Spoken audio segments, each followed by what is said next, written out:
Hi guys, welcome back to the channel. I'm Office Bloke Daz, and as you can see, on my own today, all by myself, with you guys obviously. Aidan's away on holiday, sunning himself up in sunny Portugal, taking in a lot of the football that's going on over there with all his mates and having a great time by the sounds of it.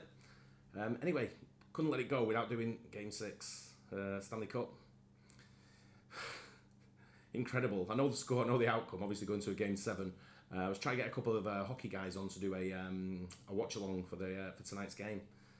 If I can still do that, I'll let you know. I know we're sort of like an hour in about it because it's on at I think it starts at 1 in the morning over here, quite late. But I thought I'd do a quick review of Game 6, obviously with our go-to channel, Hockey Psychology, explaining it all to us.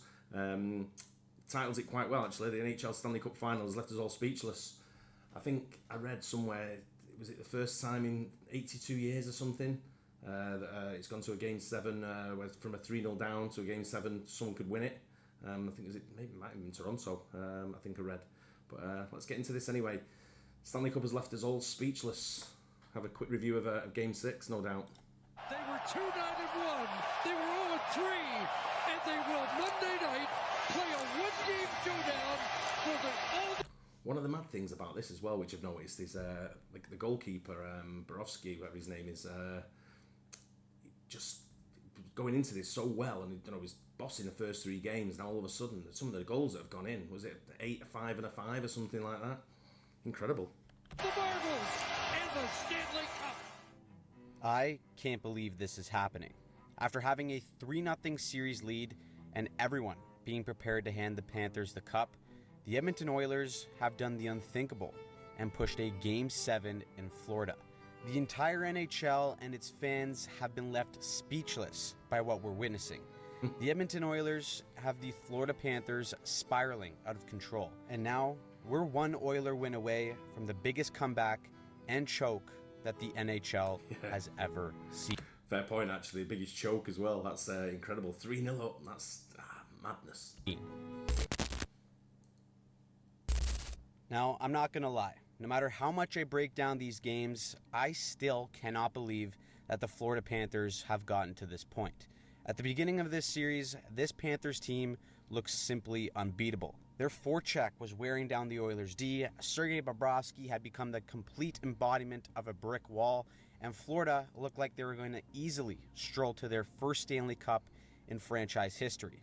Now, they just got spanked 5-1 on the road without Connor McDavid recording a single point. Despite what Paul Maurice or anyone in the Florida locker room has to say, the Edmonton Oilers are fully in the head of the Florida Panthers right now. And when you look at all the tiny details of what's changed in Florida's game, it's no wonder that they've let Edmonton come all the way back in this series. Let's start with the Panthers' biggest strength, which is their structure. No pun intended, but these guys were a well-oiled machine before the Oilers started using their puck movement and speed to negate the Panthers' aggressiveness. 3 Oilers goals in this game came off the rush for Edmonton, and according to Mike Kelly on Twitter, this is a massive improvement over the past 3 games compared to the first 3. Since Game 4, the Oilers are leading in odd man chances 20-6 and have outscored Florida 7-0 on the rush. That's because the Oilers are exiting their zone far quicker, and it has the Panthers second-guessing their game. The first goal in Game 6 is a prime example of how the Oilers' structure has forced the Panthers to play out of character. Paul Maurice said it best: when the Panthers are at the top of their game, they play a simple and straightforward style. When they're feeling it, 9 times out of 10, Florida takes this puck and dumps it. Got a question for you with the hockey fans out there.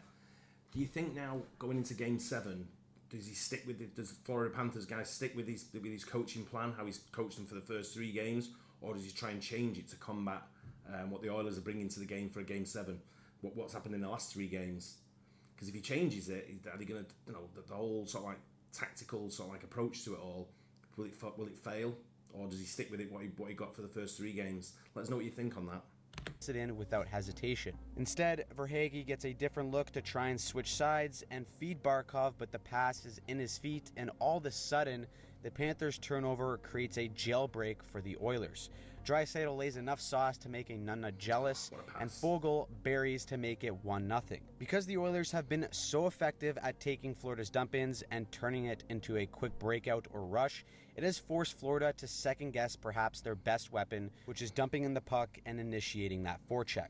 Without a doubt, something changed in that Game 4 8-1 win for the Oilers. The Oilers have contained the Panthers' super strength, which was that aggressive forecheck, and they have used it against them. In our Game 4 breakdown, we saw the Oilers finally break through the wall of the Panthers, and as a result, Edmonton was able to put up 8 goals because of the flyout play they used to stretch out the Panthers. By having players stretch out to Florida's blue line, it's forced the Panthers D to back off and ultimately take away their ability to be super aggressive with all 5 players on the ice. This has presented the Panthers with 2 options to adjust. Either A, have the F3 retreat and become more passive, or B, double down on your aggressive style and try to hem in the Oilers by overwhelming them. The Panthers have went with option B in these games, and on this second goal, look at how aggressive this Panthers D is on his pinch. He's all the way down at the hash marks with forward support, while Janmark is beginning to blow the zone to stretch out the Panthers and back up their last D. Now to add on to the mess, that last Panthers D goes for a line change, thinking that the Panthers are going to keep Edmonton hemmed in. That prompts Sam Bennett to take a big old loop instead of recognizing that he's the last man back. Edmonton just keeps rimming it along the wall until it eventually gets up to Janmark. Panthers are in a fire drill to try and get back, and Janmark joins in with Nunna sauce with a lovely feed over to Henrique to make it a 2-0 game. Now, it's hard to ever blame Attendee for a 2-on-1 goal, and this isn't on Sergei Bobrovsky, but there are signs on this goal that Bobrovsky is just not the same Bob that we saw earlier in the series. Officer Bob was a goddamn menace in the first 3 games of this series. Seriously, we talked about it in our Game 2 breakdown. The way this guy was tracking the puck and anticipating the play was just off the charts. But ever since Game 4, where the Oilers lit him up for 5 goals and got him yanked from the game, that man hasn't been anywhere close to himself. Rob Gearson, who's a goalie coach and has some terrific breakdowns on Twitter, pointed out just how Bobrovsky has been off in his movements. The way that Bobrovsky comes flying out on this goal is a sign that he's just fighting the puck. When he's on, he's far more direct, he's beating passes, and he's getting set early like we saw in games 1 to 3 in this series. For Bobrovsky to be charging out like this is a sign that he just isn't confident in his reactions. Instead of Bobrovsky getting set and making a save, he's now trying to take up as much space as possible by being over-aggressive, and that is getting him into a bit of trouble. Now, if you look everywhere in the Panthers game right now, there's signs of doubt leaking into all aspects of the lineup. That's why when this goal got called back, it had to be incredibly deflating for the Florida Panthers. I'm not feeling deflated. Rogers Place is rocking. The Oilers have all the momentum, and Barkov comes up huge, silencing the crowd to give the Panthers some much-needed confidence. But Edmonton phones Gary and says, we got reason to believe that this goal is offside. The league reviews, and we're talking centimeters here, but the Panthers' goal gets called back, and it remains 2-0. After everything seemingly going right in games 1 to 3 for the Panthers, it's now Florida who can't seem to catch a break.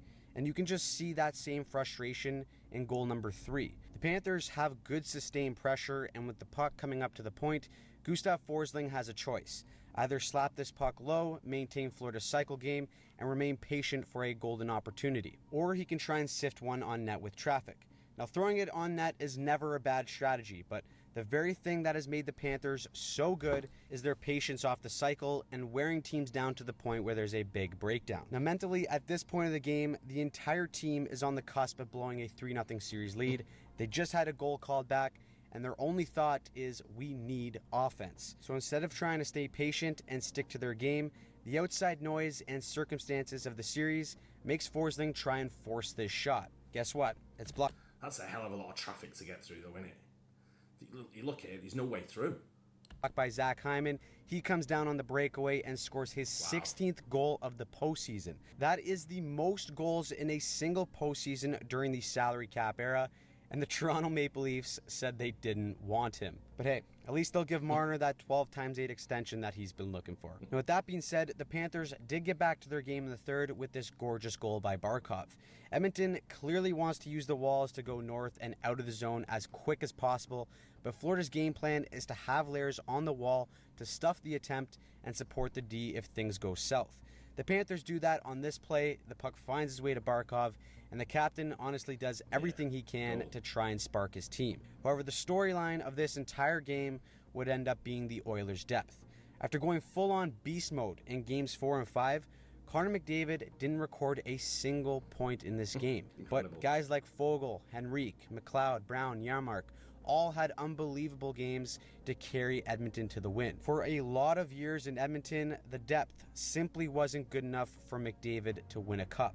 But in this game, it was the first time in Connor McDavid's career where the Oilers won a game where McDavid went shotless and pointless. That stat alone is enough to tell you how great Connor McDavid is, but it's also key because in order to win a cup, you need every single player to contribute, and in Game 6, the Oilers support cast got the job done to force a Game 7 in Florida. The last time the NHL saw a reverse sweep in the Cup Final was the 1942 Toronto Maple Leafs. World War II was still going on. Now, 82 years later, we may once again witness history. Brilliant as always. Great channel.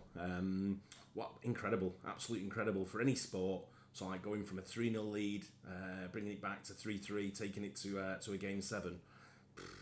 Let us know in the comments who you think is going to get, who's going to take it.